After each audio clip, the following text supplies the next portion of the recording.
Oi, turma, boa tarde. A gente vai começar hoje a unidade de atenção a pessoas com necessidades especiais. E aí a gente vai falar um pouco da importância da inclusão social, quais são os direitos de uma pessoa que tem uma necessidade especial, como é que ela deve ser tratada, que tipos de necessidades especiais existem. Então a gente vai falar um pouquinho sobre isso. E aí, gente, a Organização das Nações Unidas, a ONU, né, estima que há 450 milhões de pessoas na Terra que têm alguma deficiência física ou mental. Aqui em nosso país, aproximadamente 12 milhões de pessoas. Então, é muita gente em que precisa de uma atenção especial. E nós, como profissionais de saúde, precisamos ter um cuidado com essas pessoas. Por quê? Como ela pode ter uma deficiência física, pode ter uma deficiência mental, a gente tem que entender, a gente tem que compreender as limitações dessas pessoas para poder a gente adequar ao nosso serviço de saúde. A grande da maioria das pessoas deficientes, elas moram em países em que estão em desenvolvimento, homens, mulheres, crianças, jovens, e essas pessoas não têm os seus direitos assegurados mais básicos de ir e vir, de estudar, ao lazer. Por isso que a gente vai ter uma aula falando também um pouco sobre a inclusão social, porque é necessário que essas pessoas sejam incluídas na sociedade. Então, como a gente tem hoje uma sociedade em que é pouco preparada em relação a essas pessoas que são portadoras de deficiências, complicam a vida delas. Então, nem todo local tem um acesso para cadeirante, nem todo local tem um acesso para um surdo. Então, é muito difícil para essas pessoas terem esses acessos mais básicos de ir e vir. Então, é importante que a sociedade tenha esse olhar de que precisa incluir essas pessoas na rotina, no dia a dia. Se a gente somar a estes números os familiares, amigos e profissionais da área, podemos concluir que uma importante fatia da população tem que lidar e também sofre com as dificuldades impostas ao deficiente. Então, uma parte da nossa população, profissionais da área de saúde, precisa lidar com isso. Um familiar, por exemplo, que teve um parente que sofreu um acidente que deixou tetraplégico. Como é que essa pessoa vai adequar a casa, vai adequar a vida? Então, é uma dificuldade também de lidar com isso, porque é algo que, como não é tão, não é uma rotina, não é nem uma rotina, mas não é um dia a dia, não é comum a gente ter isso no dia a dia, a gente vê isso no dia a dia. Então, quando isso é imposto para nós, se torna até difícil. E o que é que a gente pode fazer para melhorar isso? A questão da orientação. Então, as dificuldades existem, mas pode ser melhorado, pode ser orientado para que diminua essa dificuldade, certo? Desta forma, ocorre as ações de inclusão social, onde toda a sociedade vai tornar um lugar viável para conviver com as pessoas de todos os tipos e inteligências, na realização de seus direitos, necessidades e potencialidades. É justamente incluir toda a população, seja um surdo, seja um cego, seja um cadeirante, seja um tetraplégico. Então, é necessário que a gente inclua essas pessoas na sociedade, porque elas fazem parte da sociedade. Então, a inclusão social é bem forte a gente dizer algo assim, porque historicamente, e em uma outra aula eu vou falar sobre isso, há uma dificuldade da sociedade de ver essas pessoas como um integrante normal da população. Então, essas pessoas antigamente eram excluídas, tudinho, e hoje a gente chama de inclusão social, porque a gente tem que adaptar os ambientes para as necessidades, para as potencialidades e até direito daquela pessoa que tem essa necessidade. E o que é a inclusão social? É um conjunto de meios e ações que combate a exclusão aos benefícios da vida em sociedade, provocada pela classe social, pela origem geográfica, educação, idade, existência de deficiência ou preconceitos raciais. É oferecer aos mais necessitados oportunidades de acesso a bens e serviços dentro de um sistema que beneficia a todos e não apenas aos mais favorecidos, no sistema meritocrático que a gente vive. Então, a inclusão social, gente, hoje é necessária porque se eu tenho um cadeirante de classe alta e um cadeirante de classe baixíssima, a realidade é completamente diferente.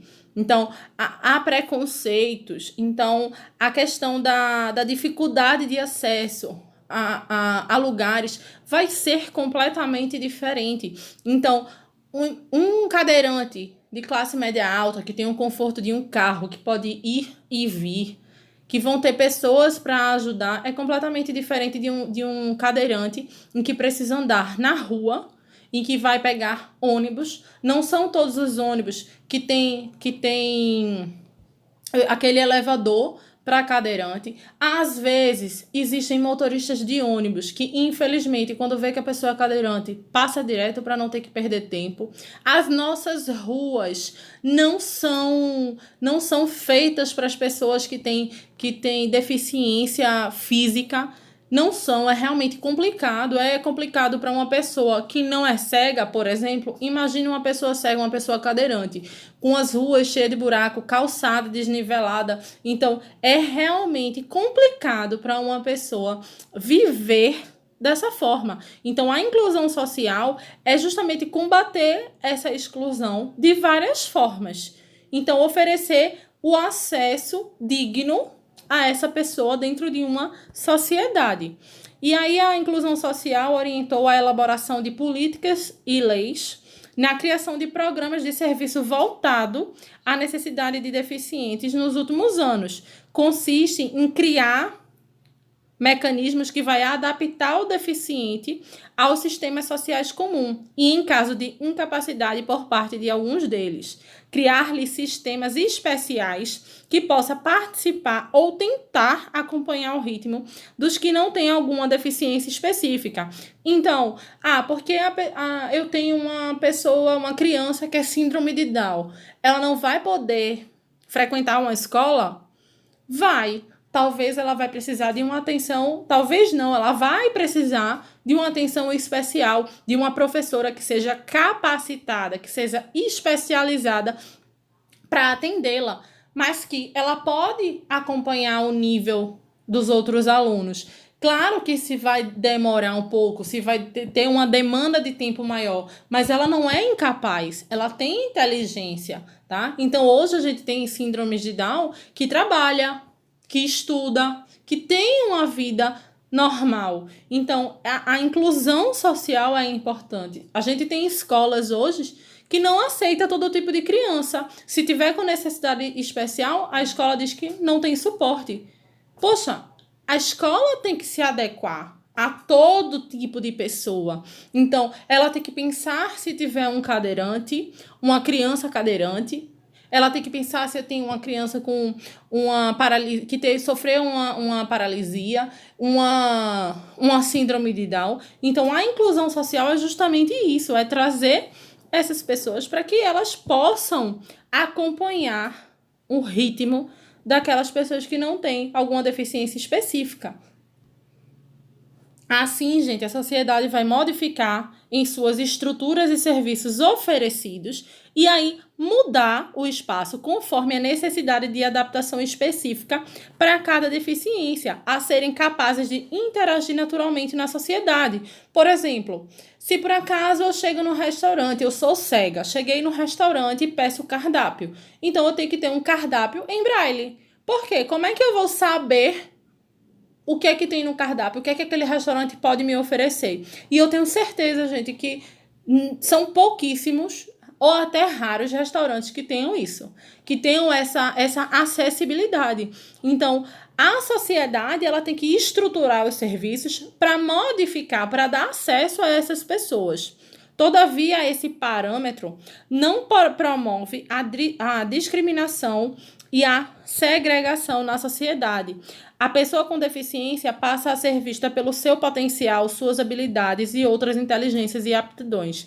Infelizmente, é algo que eu acredito que vai levar tempo para que a sociedade mude em relação a isso, porque o olhar de discriminação é que uma pessoa que é deficiente, ela não vai ter a capacidade de chegar a um certo nível que uma pessoa que não tem. E aí essa pessoa é vista pelo que ela pode fazer. E isso é algo que precisa ser mudado, que precisa ser melhorado. A inclusão social, gente, ela é um processo para a construção de um novo tipo da sociedade. O olhar da sociedade para com essas pessoas tem que ser diferente. E para que isso seja diferente, precisa de transformações pequenas e grandes nos ambientes físicos, em espaços internos e externos, equipamentos, aparelhos, utensílios mobiliários, meios de transporte e, principalmente, na mentalidade das pessoas e, portanto, também do próprio portador de necessidade especial. Então, uma pessoa que tem uma necessidade especial, que compreende isso, passa por um processo psicológico muito grande. Um exemplo bem drástico é uma pessoa que não tinha necessidade nenhuma especial, sofreu um acidente e ficou paraplégico ou tetraplégico. Então, ele vê a vida toda transformada. Então, é difícil você ter esse olhar da sociedade como um ser diferente. Poxa, eu sou paraplégico, mas todo mundo me olha com pena, me olha como se eu não fosse capaz, me olha como se eu não pudesse produzir nada.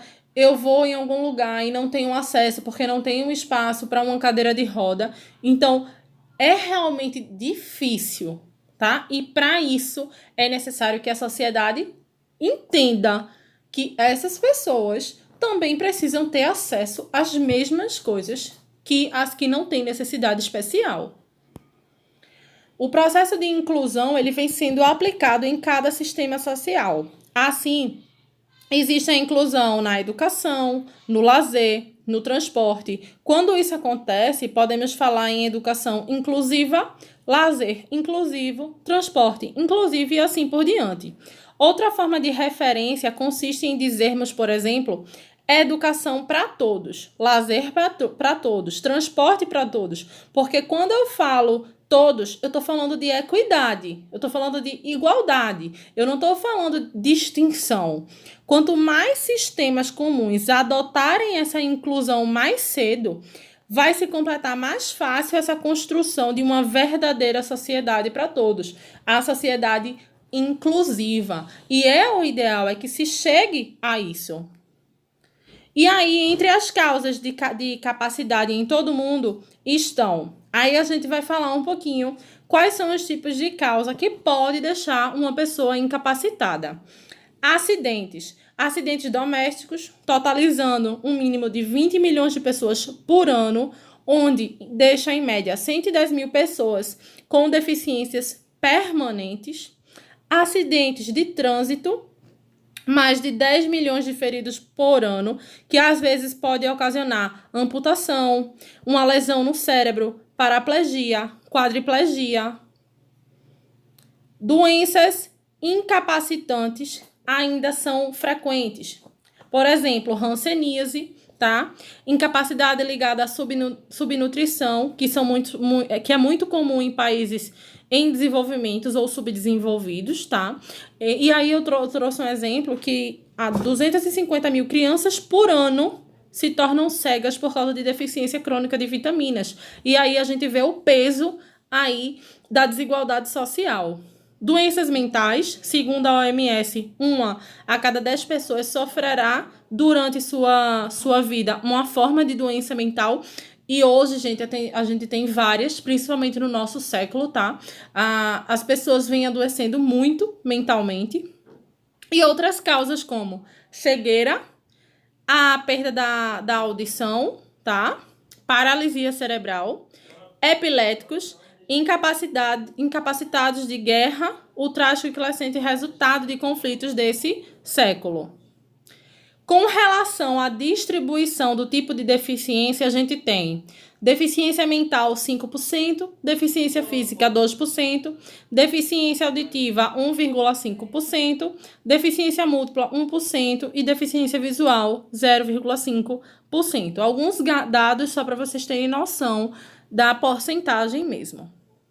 E para identificar o tipo de deficiência que a pessoa tem, é importante a gente conhecer alguns conceitos. Qual é o primeiro conceito? Impedimento.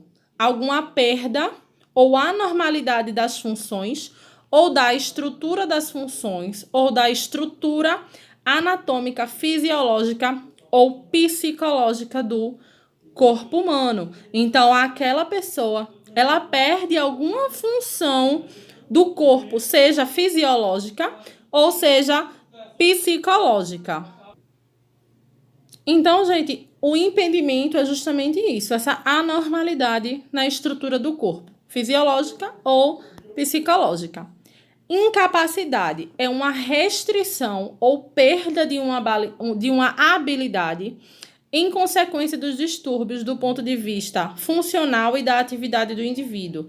É a expressão da lesão ou um distúrbio no desenvolvimento de uma ação que vai deixar aquela pessoa incapaz. Ela vai ser restrita a fazer algo, certo? Deficiência. Deficiência é alguma restrição ou perda resultante do impedimento para desenvolver habilidades consideradas normais para o ser humano, anomalias ou perdas na estrutura corporal, desculpa, gente, e na aparência, e ou função de um órgão ou sistema. Em princípio, os distúrbios representam agravos a nível orgânico. Então, quando eu falo que uma pessoa tem uma deficiência, é porque ela tem um impedimento para desenvolver habilidades consideradas normais. Por exemplo, aquela pessoa, eu tenho uma criança que ela não consegue andar devido a uma paralisia cerebral, por exemplo. Então, é uma deficiência, porque ela vai ser impedida de desenvolver uma habilidade que é considerada normal pelo ser humano, que é a função normal, é andar, certo? Dano. O que é dano? Consequências sociais e ambientais que afetam o indivíduo ao não poder se adequar às expectativas e normas de um meio sociocultural.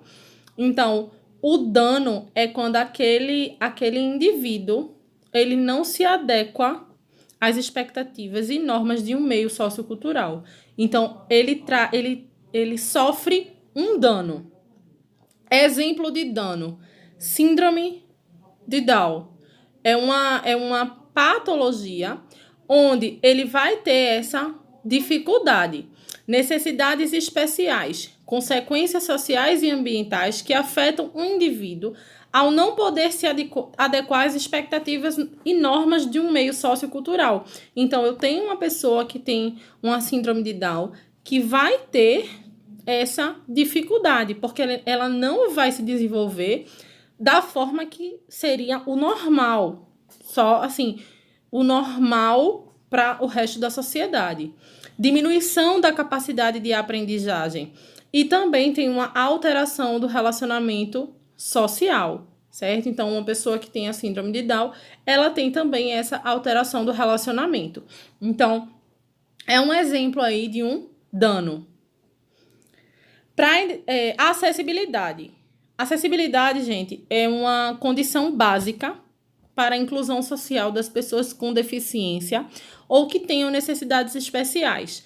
Como assim? Quando eu falo que algo tem que ser acessível para todo mundo, independente se aquela pessoa é cega, é surda, é cadeirante. Então, ele tem que ser acessível. Então, ao projetar os espaços, os planejadores ele tem que pensar em condições de acessibilidade, sendo mais específico os problemas de acessibilidade e utilização de equipamento por parte das pessoas que usam cadeira de roda. Então, quando alguém vai planejar um espaço, ela tem que pensar nesse espaço para que deixe acessível a todas as pessoas.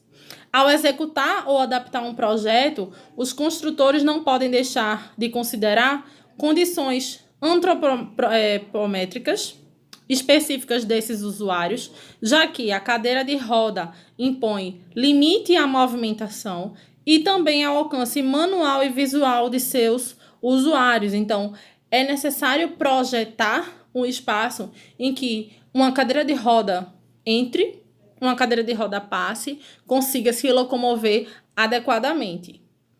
Gente, a gente finalizou a aula de hoje. A gente continua falando mais sobre a importância na próxima aula. Qualquer dúvida é só me perguntar. Espero que vocês tenham gostado. Tenham uma boa tarde. Obrigada.